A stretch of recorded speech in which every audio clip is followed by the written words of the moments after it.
이 시간 하나님께서 우리에게 주시는 말씀은 신약 성경 갈라디아서 6장 1절에서 10절 말씀입니다.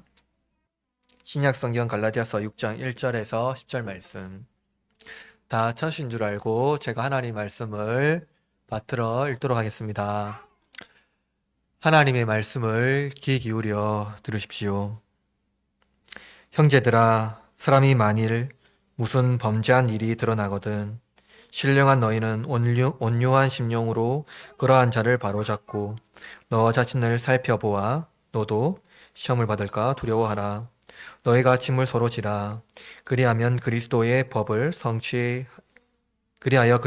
성취하라. 만일 누가 아무것도 되지 못하고 된 줄로 생각하면 스스로 속임이라. 각각 자기 일을 살피라. 그리하면 자랑할 것이 자기에게는 있어도 남에게는 있지 아니하리니 각각 자기의 짐을 질 것이라. 가르침을 받는 자는 말씀을 가르치는 자와 모든 좋은 것을 함께하라. 스스로 속이지 말라. 하나님은 업신여김을 받지 아니하시나니 사람이 무엇으로 심든지 그대로 거두리라. 자기 육체를 위하여 심는 자는 육체로부터 썩어질 것을 거두고 성령을 위하여 심는 자는 성령으로부터 영생을 거두리라. 우리가 선을 행하되 낙심하지 말지니 포기하지 아니하면 때가 이름에 거두리라.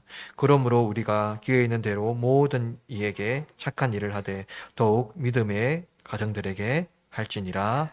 아멘. 오늘은 본문의 말씀으로 공유, 책임, 그리고 복음적 삶이라는 제목으로 하나님 말씀을 선포하도록 하겠습니다. 이 바울은 갈라디아서에서 참된 복음이 무엇인지 말씀하고 있습니다. 그래서 이 갈라디아서가 그 칭의의 복음이 무엇인지 잘 요약한다고 말하고 있죠. 율법주의자들은 이 바울의 가르침이 가르친 그 믿음이란 이 방종의 삶을 이루는 헛된 복음이라고 비판했습니다. 육체를 훈련하는 복음이 아니라 맹신을 낳는 믿음이라고 생각했기 때문입니다. 오늘날 사람들도 이런 율법주의적인 생각을 가지고 기독교를 비판하는 사람들이 많이 있습니다. 율법이란 육체의 유익을 낳으며 자신을 훈련하는 윤리적 복음이라고 그들은 생각했습니다. 그러나 율법은 인간이 스스로 하나님을 만족시킬 수 없다는 그 교만에서 시작됩니다. 하나님께서 인간에게 율법을 주신 것은 이 타락한 인간이 스스로 하나님을 만날 수 없기 때문입니다. 중생한 신자도 여전히 연약한 육신을 지니고 있습니다. 그들은 성령을 의지하지 않고는 선한 능력을 나타낼 수가 없습니다. 만약 성령님이 신자의 중심에 내주하지 않으신다면 육신의 여러 가지 정욕과 자랑, 의를 떠날 수가 없을 것입니다. 인간은 지속적으로 자신을 자랑하기 원하며 자기 의를 뽐내고 싶어 합니다. 그러나 성령님은 자신을 숨기시며 그리스도의 의를 드러내시죠. 성령님의 특징이라고 한다면 그것은 성령님은 자기를 숨기는 분이라는 것입니다.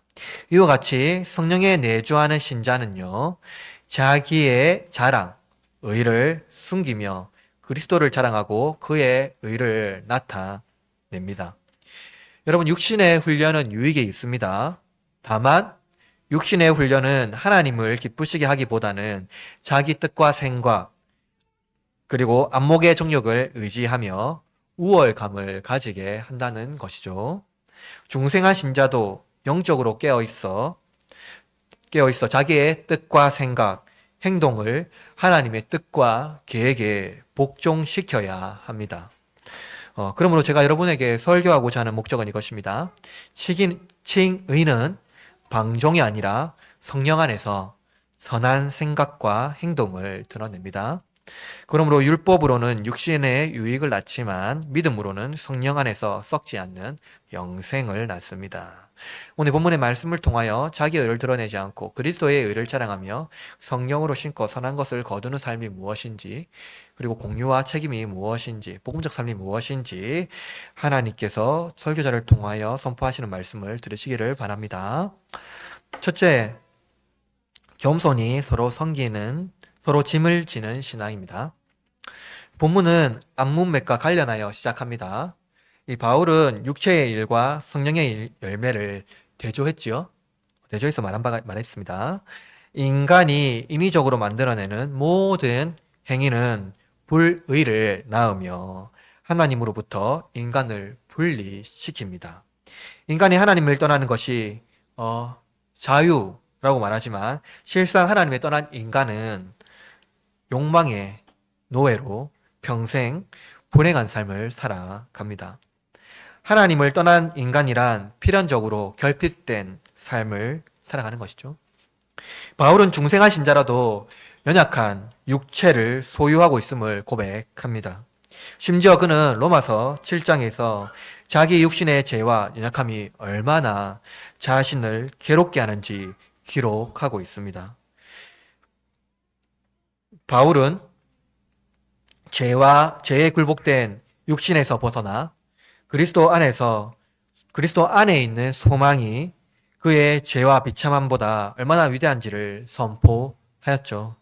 바로 이것이 본문에서 말하고자 하는 이 바울의 그 권징, 그러니까 기독교 율법 안에서의 사람을 돌이키게 하는 권징의 성격입니다. 여러분, 인간은 누구든지 도덕적 실패 혹은 범죄에 노출되어 있습니다.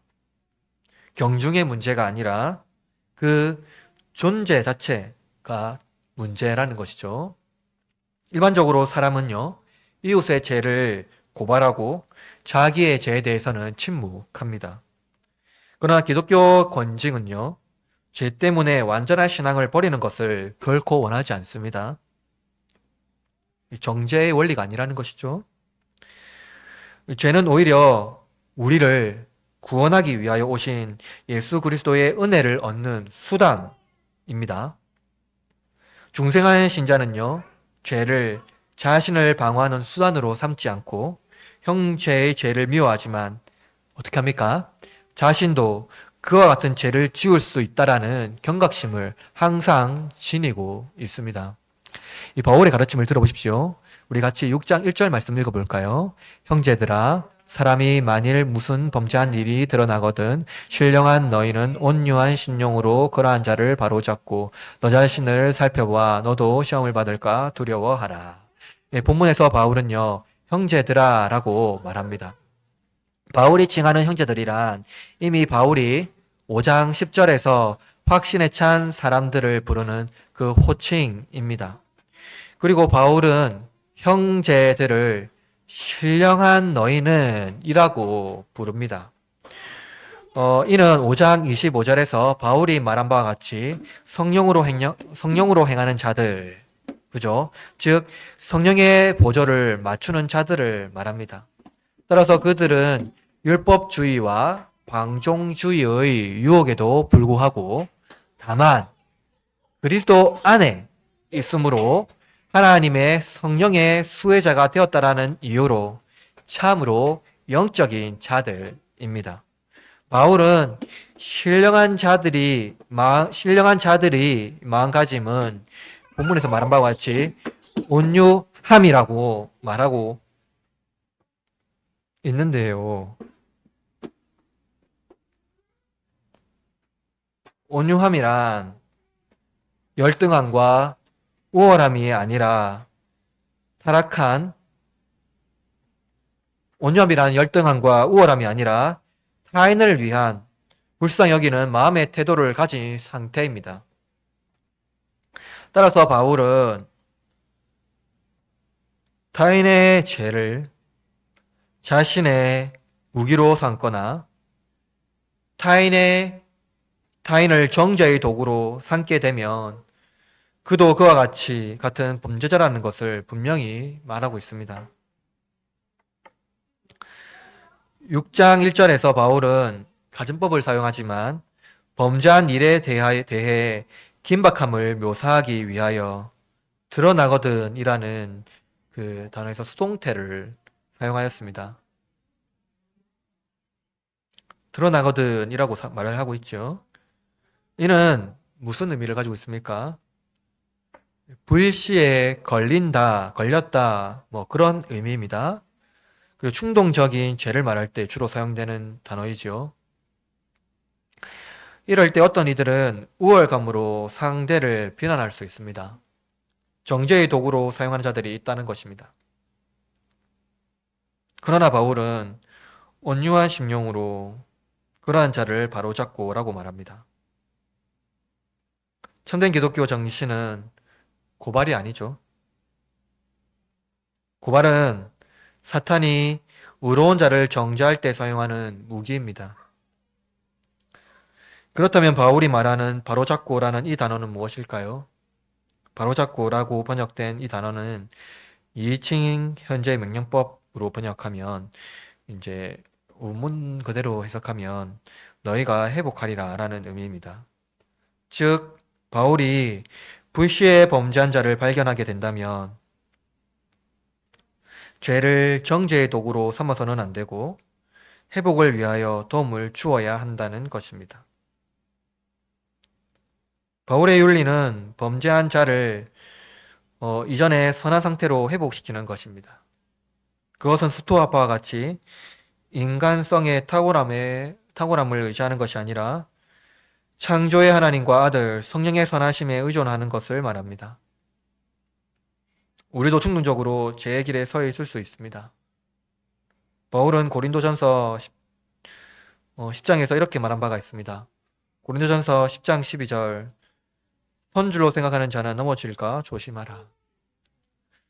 바울은 우리도 우월감으로 상대방을 조롱하거나 비난해서는 안 된다라고 말합니다. 기독교 신앙에서 우월감은 개인의 신앙성장을 방해할 뿐만 아니라 공동체를 괴멸시킵니다.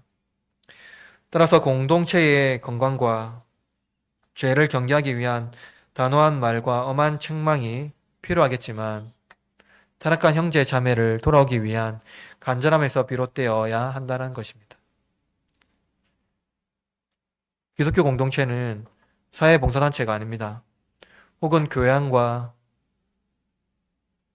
서로의 단합으로 의기투합하는 단체도 아닙니다. 어떤 이들은 기독교가 사상단체라고 말하는데 기독교는 사상이 아니죠. 우리는 유물론적 세계관으로 세상을 바라보지도 않고 감각으로 세계를 이해하는 사람들이 아닙니다. 우리는 성령을 통해 초자연적으로 서로 교제하며 사랑의 소망을 공동으로 소유하며 서로의 존재를 기뻐하며 나누는 가족입니다. 가족은 가족으로 형성된 갈라디아 교인과 우리에게 너희가 짐을 서로 지라라고 말합니다. 여기서 말하는 짐은 개인이 감당할 수 있는 짐을 말하는 것이 아닙니다. 본문에서 언급한 짐은 견디기 힘든 억압적인 시련, 고난, 역경과 같은 것들입니다. 또한 문맥에 따르면 도덕적 타락의 결과입니다. 모든 사람이 짐을 지고 있습니다. 그것은 어떤 모양이든 짐은 다양하게 인생들 앞에 존재합니다. 특별히 짐이란 가족 공동체가 서로 협력하지 않으면 해결하기 어려운 것입니다. 짐은 서로 짊어지지 않고 책임을 미루거나 비난과 게으름으로 일관한다면 공동체는 파괴될 것입니다. 그러나 바울은 서로 짐을 지고 그리스도의 법을 성취하라고 말합니다.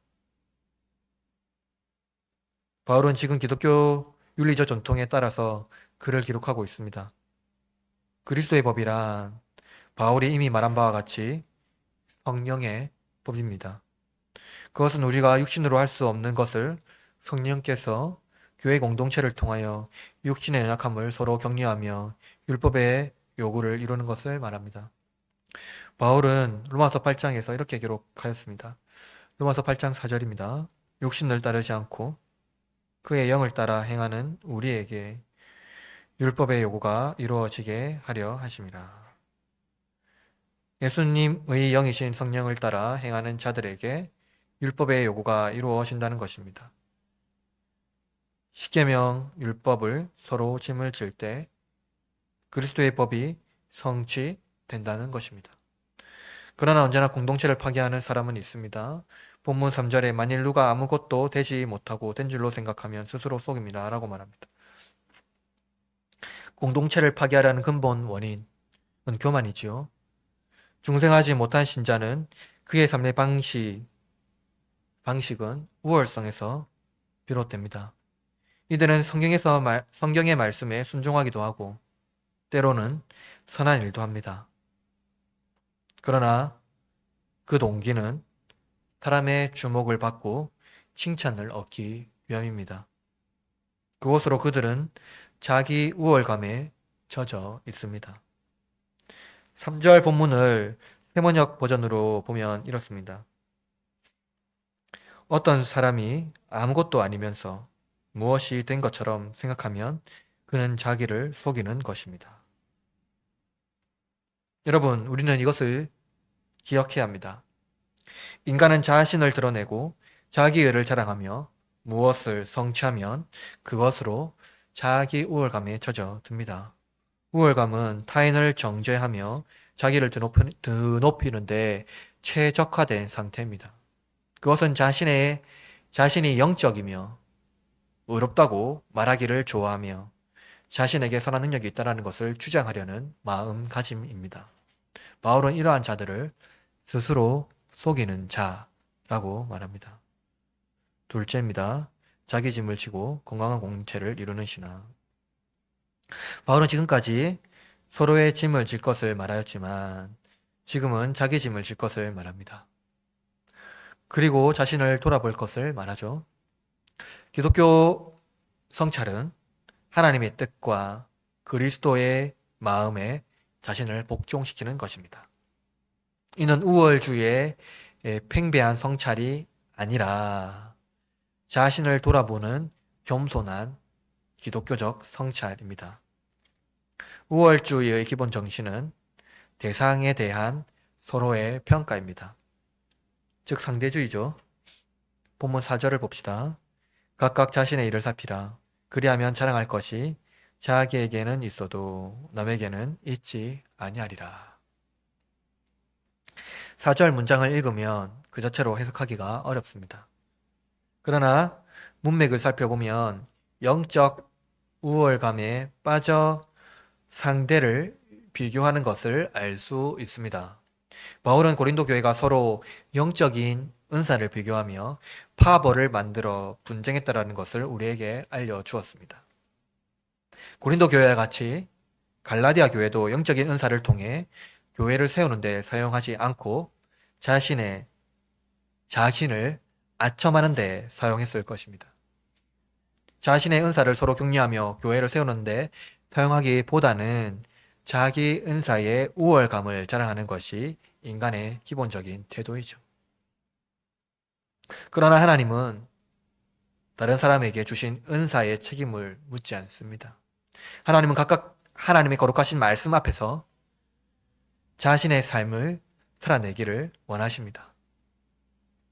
영적인 수학 능력을 서로 시험하거나 시험 성적으로 서로 비교하지 않으신다라는 것이죠.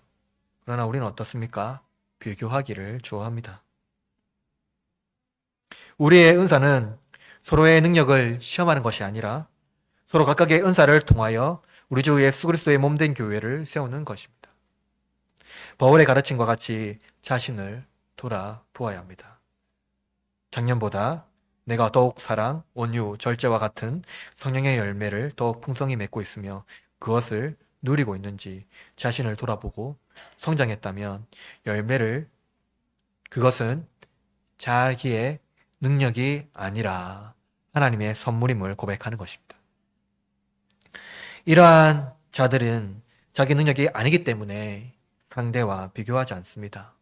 오히려 주신 분께 감사하는 삶을 살게 됩니다. 성경은 이러한 자들을 겸손하다고 말하고 있죠.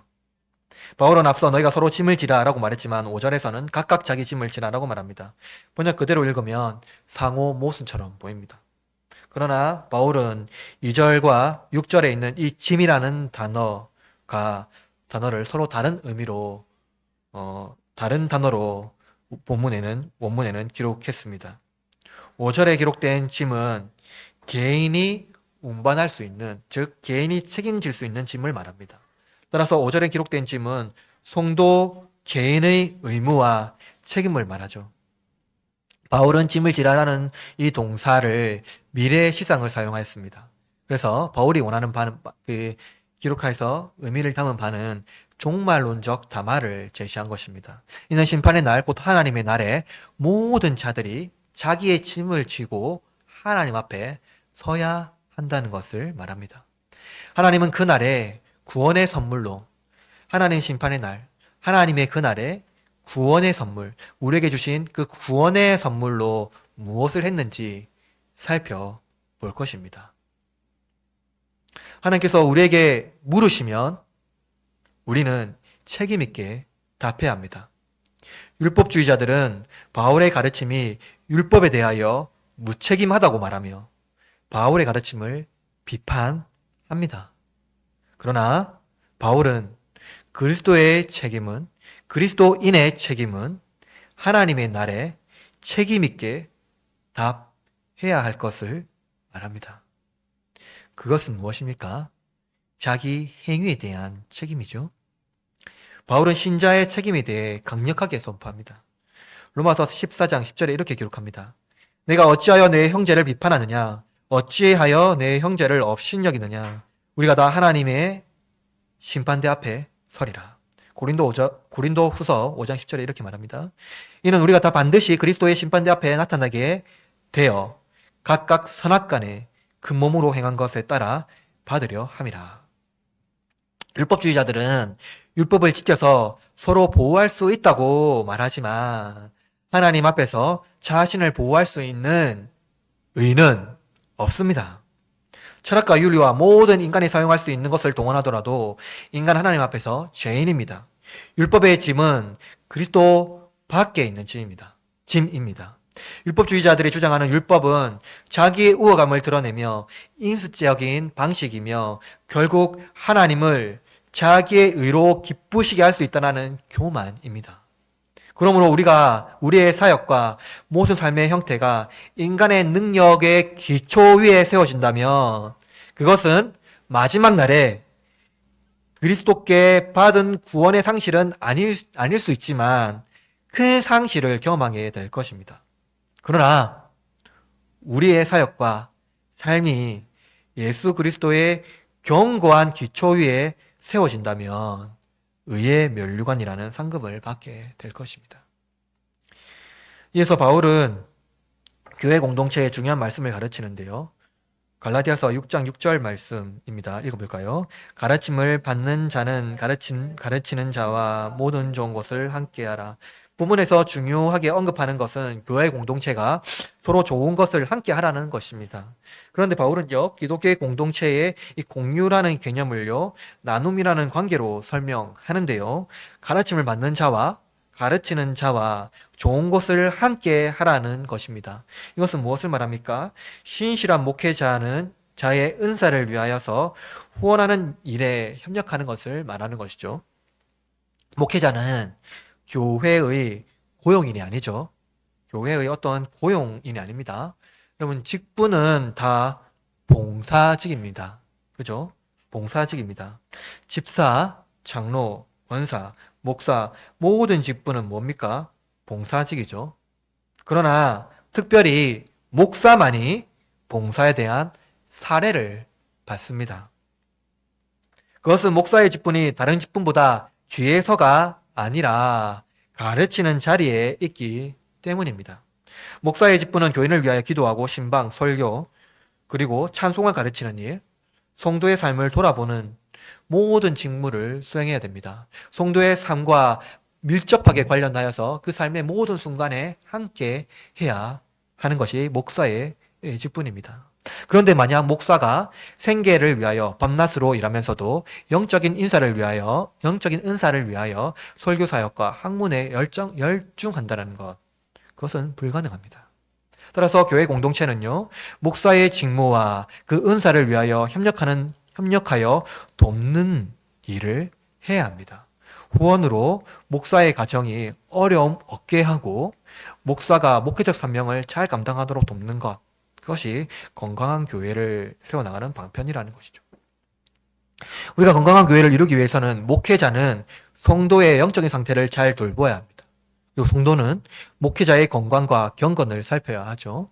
그러나 건강하지 못한 교회는 목회자를 품꾼으로 보고 삶과 생활에 배려가 없는 교회가 종종 있습니다.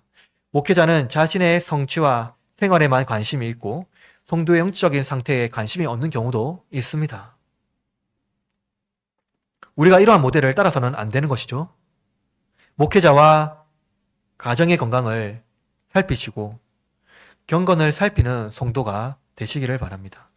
또한 목회자는 성도의 영적인 상태를 잘 보살필 수 있도록 존경받는 자가 되도록 기도해야 합니다.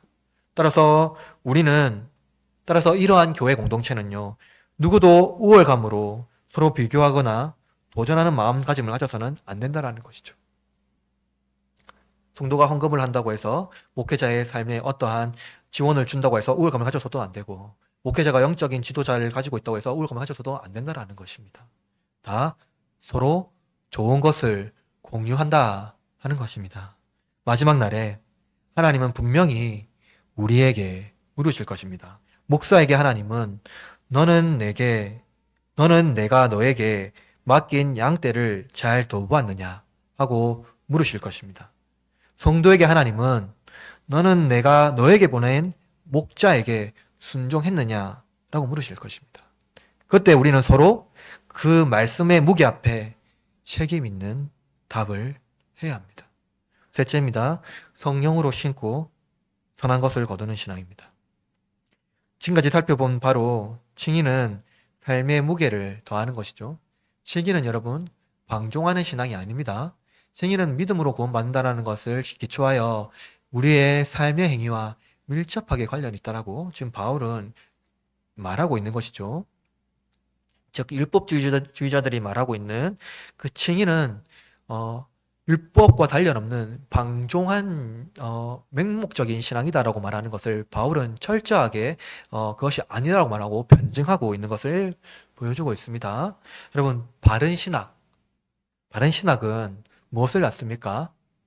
바른 신학은 반드시 바른 생활로 나타난다는 것이죠.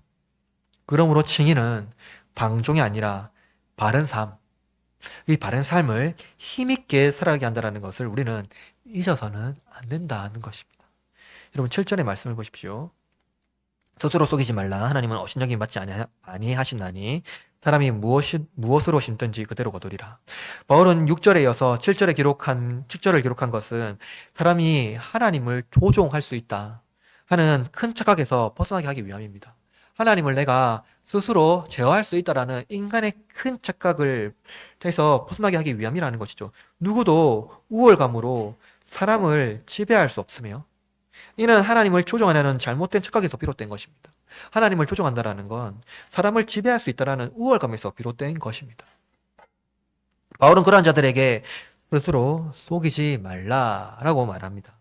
인습적인 인간 생활 방식에서 그러한 범위는요, 복음적인 삶과 매우 떨어져 있습니다. 여러분, 인간은 근본 죄인이죠. 우리는 지배하는 욕구가 강합니다. 그리고 상대적인 원리에 살아갑니다. 무엇인가 다른 것들을 지배하려고 그러고 이웃을 지배하려고 그러고 무엇인가 다 지배하려고 합니다. 그리고 우리의 이웃들과 상대적으로 무엇인가 비교하려 합니다. 그래서 사람들에게 순수한 마음으로 대화하기가 어렵죠. 의도를 살피려 하며 상대방의 대답에 민감하게 반응합니다. 나의 연약함을 들키지 않으려고 무장하는 것이죠. 그런데 바울은 무엇이라고 합니까? 그러한 인간의 인습적인 행위, 이 모든 것을 통틀어서 스스로 속이는 것이라고 말합니다. 자신을 솔직하게 드러내고 자신의 삶을 정확하게 공유하며 아무런 꺼리낌 없이 소통할 수 있는 방식, 그것이 복음적 방식이죠. 여러분, 이렇게 보면 우리가 얼마나 복음적 삶과 거리가 멀리 있는지를 알 수가 있습니다.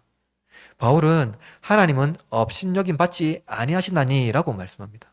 업신여김이란 이 단어는 조롱하다, 콧웃음치다 입니다. 이것은 하나님을 기만하는 태도이죠. 때때로 인간은 사람들의 이목과 하나님의 축복을 얻기 위하여 어떤 시도를 합니다. 그러나 그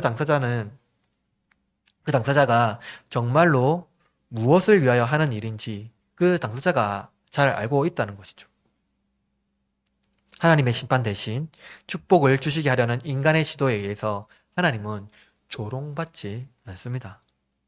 따라서 우리는 모든 사람 앞에서 책임 있는 말과 행동을 해야 하며 그들을 기만하려는 태도를 가져서는 안 된다는 것입니다. 이웃에게 하는 모든 행동은요, 하나님 앞에서 하는 것입니다. 그러므로 바울은 사람이 무엇으로 심든지 그대로 거두리라 라고 말씀합니다. 육신의 일을 심는 자는 죄와 사망을 낳을 것이며 성령의 열매를 심는 자는 성령으로 영생을 낳을 것입니다. 8절 말씀 다시 읽어볼까요? 자신의 육체를 위하여 심는 자는 육체로부터 썩어질 것을 거두고 성령을 위하여 심는 자는 성령으로부터 영생을 거두리라. 무엇보다 가장 확실한 원칙은요, 우리의 육신에 나타난다는 것입니다. 무엇을 하든지 우리의 육신에 그대로 드러난다는 것이죠. 이 바울은요, 윤리적 원칙을요, 육신이라는 이 단어 안에 함축적으로 설명합니다. 이 바울 서신을 읽으면요, 육신이라는 단어가 나오는데요, 그 육신이 어떻게 드러나는지 그 윤리적 삶 형태를 아주 함축해서 요약해서 말하고 있다는 것이죠. 그럼 육신이라는 단어를 사용할 때 주로 인간의 죄와 비참함을 육신이 그러니까 죄와 비참함이 인간의 육신을 어떠한 방식으로 지배하는지 성경 여기저기에서 기록하고 있습니다. 그 죄와 비참함이 육신을 어떤 방식으로 지배하고 그것은 어떻게 드러나고 있는지를 설명하고 있는 것이죠. 이 바울은 성경에서 말하고 있는 이 죄의 결과가 무엇인지 우리에게 알게 합니다. 어떻게 근데 그것을 알게 합니까?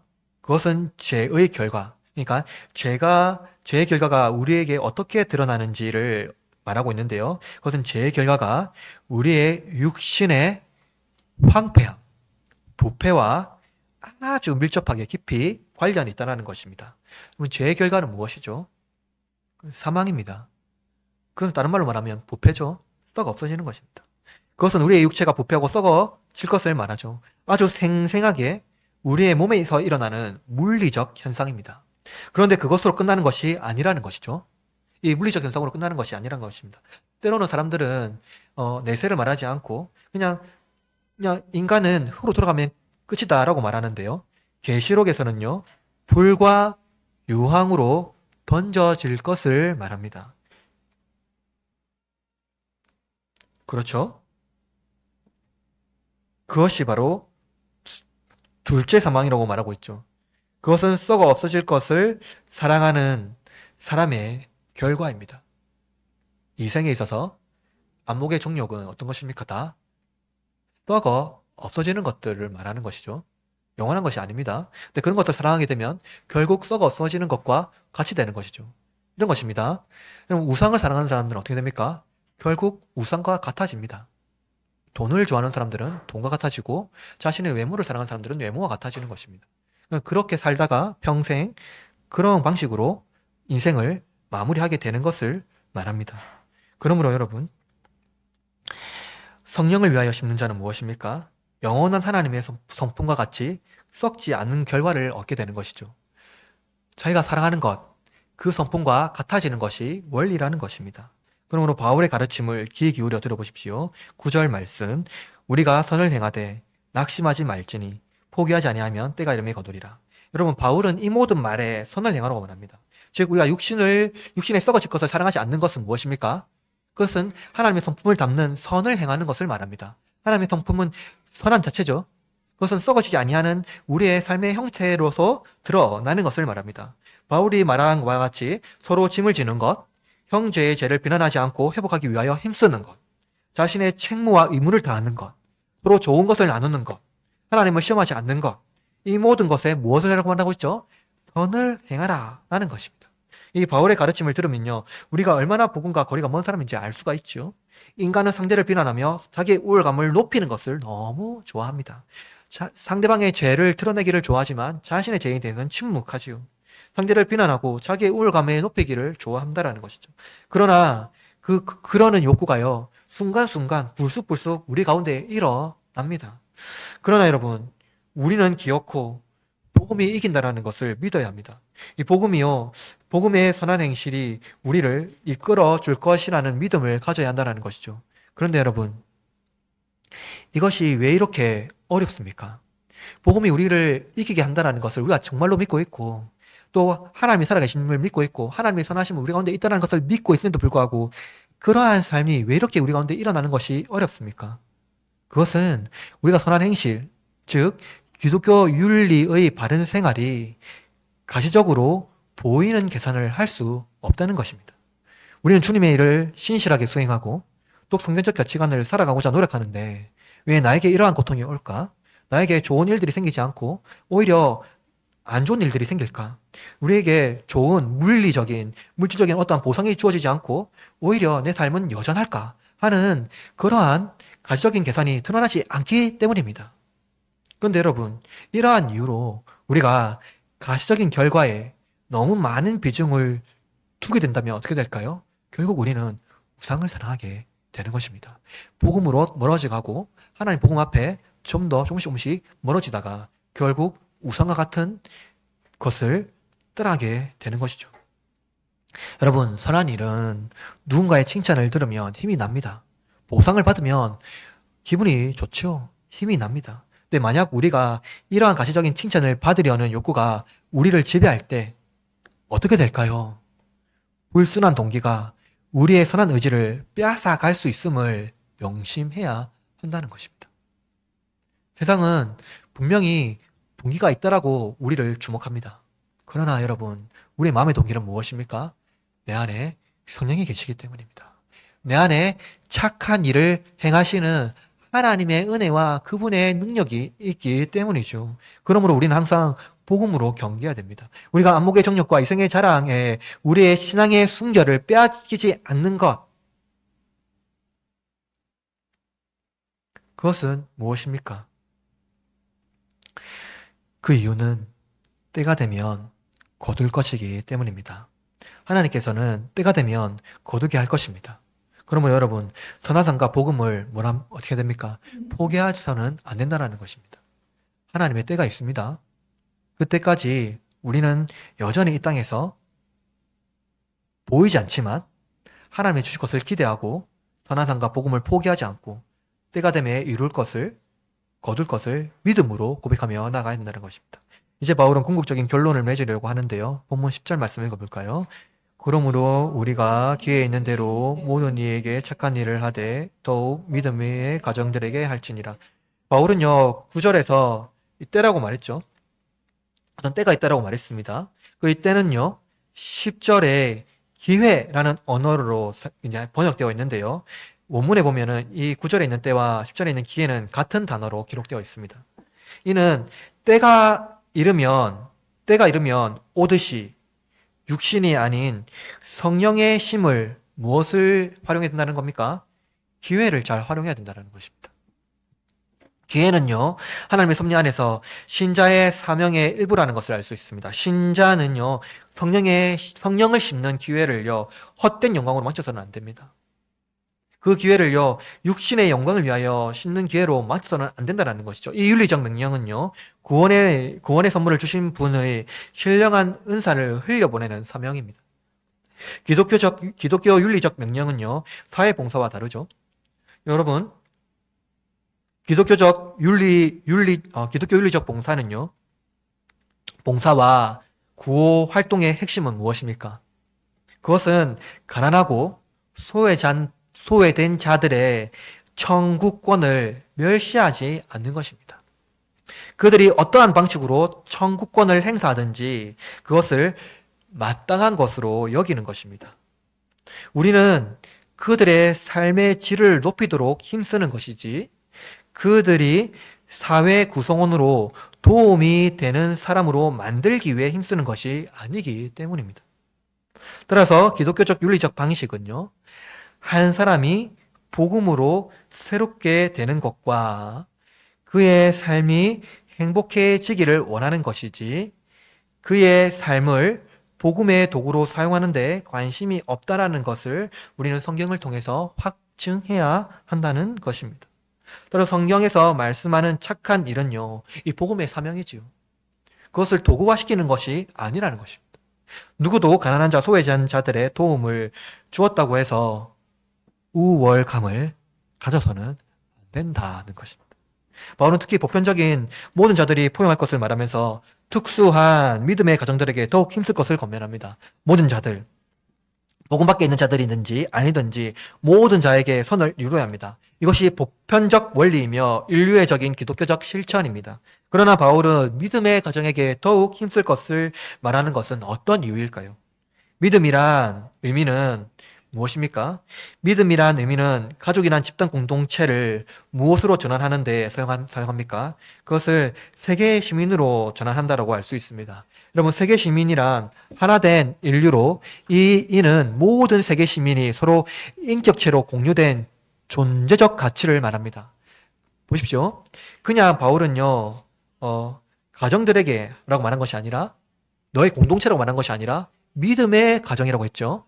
여러분, 이 믿음이라는 전제가 무엇을 말하고 있습니까? 그는 인종, 문화, 그리고 어떠한 세계관 모든 것들을 넘어서서 무엇을 말하고 있습니까? 기독교적 믿음의 공동체를 말하고 있는 것입니다. 그 믿음의 특수성이라는 것을 말하고 있죠. 이 믿음이란 특수성은요, 예수 그리스도 안에서 하나된 가족을 말합니다. 인종, 민족, 인종, 사상, 갈등을 넘어서 믿음이라는 특수성에서 하나님의 하나의 보편성을 이루는 초월적 가정을 말하는 것이죠. 바울은 메소포타미아 지역에 있는 소아시아 사람들의 연보를 받아 예루살렘의 형제를 도왔습니다. 그죠? 그러니까 바울은 소아시아에 있는 메소포타미아 지역에 있는 사람들의 도움을 받아서요, 예루살렘에 있는 형제를 그의 연보를 도와서 그들을 도왔다라는 것이죠. 이것이 바울이 말하는 그 믿음의 공동체입니다. 따라서 모든 차원을 넘어서 기독교적 윤리적 가르침을 세계에 전하는 것, 이것이 기독교적 선교의 가치이며 이것은 오늘날 우리에게 친숙한 선교적 교회라고 할 수가 있는 것입니다. 따라서 우리는 모든 자들에게 선을 이루어야 하며 특히 믿음의 가정에게 더욱 힘써야 합니다. 선을 행하되 낙심하지 말고 끝까지 달려가시기를 바랍니다.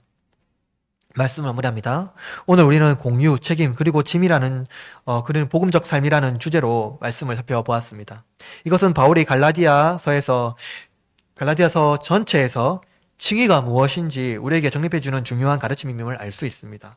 그것은 방종적, 비윤리적인 믿음이 아니라는 것이죠. 그냥 믿음만 있으면 된다라는 어떠한 잘못된 방식이 아니라 믿음 반드시 바른 신앙 반드시 바른 삶을 가져온다라는 이 원리를 결코 잊어서는 안 된다는 것이죠. 선한 일을 이루려는 이 행동이 믿음이라는 것을 알 수 있습니다. 그러므로 칭의를 이해할 때 행위 없는 믿음이라는 것을 믿음이라고 오해하지 마시길 바랍니다. 믿음의 결과, 그것은 선한 행위라는 것을 바울이 가르치는 이 칭의의 핵심입니다. 선한 일을 하되 서로 짐을 지고 자기의 짐을 책임있게 짊어지며 서로 비난하지 않고 자기의 우월감에서 벗어나 경건하고 아름다운 공동체를 만들어 갑시다. 때가 되면 하나님은 이루게 하실 것입니다. 여러분, 선한 일을 하되 낙심하지 말고 고난 중에도 소망을 잊지 말고 살아가시기를 바랍니다. 하나님은 때가 되면 이루실 것입니다. 우리는 성령으로 신고 부패하지 않는 성령의 열매를 맺으며 우리에게 주신 하나님의 구원의 선물로 담대히 살아가고 복음과 사랑과 생명을 흐르는 교회, 또한 생명을 흘려보내는 교회, 그러한 교회 공동체가 되어지기를 바랍니다. 이제 일주일 삶을 살아갈 때 우리는 악에게 지지 말고 선으로 이기며 복음적 삶을 살아가며 서로의 짐을 나누어지고 자기 짐을 책임감 있게 지고 하나님의 복음과 뜻을 이루며 살아가는 저와 여러분이 되기를 주님의 이름으로 축원합니다.